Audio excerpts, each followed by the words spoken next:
Presidential colours were presented to the No. 3 Maritime Squadron of the Sri Lanka Air Force. Cadet officers were commissioned and flight badges were awarded today at the Sri Lanka Air Force Academy, China Bay in Trincomalee, under the leadership of President Anurukumara Dissanayaka. The Sri Lanka Air Force rendered a ceremonial salute to the President, who also inspected the parade. Ladies and gentlemen, in a short while you will... A total of 66 cadet officers and other officers were commissioned during the ceremony. Flight badges were awarded to officers who completed the 103rd Flying Cadet Officer course, presented personally by the President. The President also took part in presenting special awards to cadet officers who displayed exceptional skills during the course. Of Mr. and Mrs. Wickramasinghe and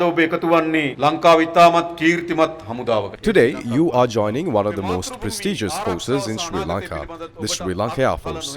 You carry an immense responsibility for the protection and future of our motherland.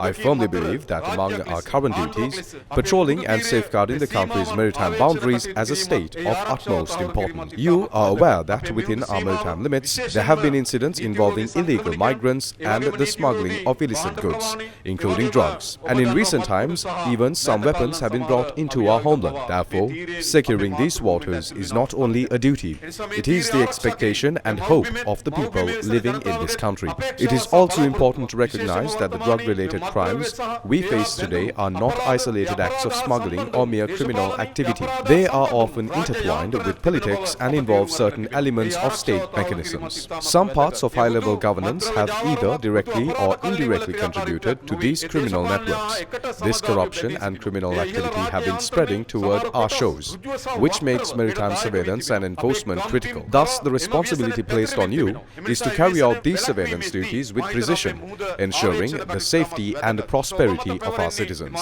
This is the duty entrusted to you, and it is one we hold in the highest regard. You must also understand that many professions in our country do not enjoy such a noble purpose. While these professions exist to ensure public security, there is often negligence in their execution.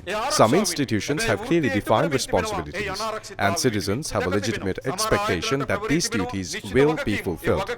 Salaries and benefits are paid using taxpayers' money. Yet, we are aware that in some cases, professionals act contrary to the interests of the public. This occurs at both higher and lower levels of administration. As a result, the professional standards within certain branches of the state mechanism have significantly declined. However, I can proudly say that our Air Force has successfully maintained its professionalism at a very high level. I trust that none of you will squander this invaluable opportunity and that you will fulfill your responsibilities diligently for your own future, for the protection of our motherland and for the well-being of the public.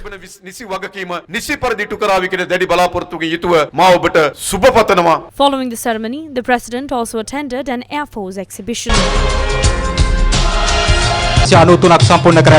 විශේෂ පුහුණු අධ්‍යක්ෂක එයාකපොඩ ජගත් කොඩකන්ද නිලධාරීන් ශ්‍රී ලංකා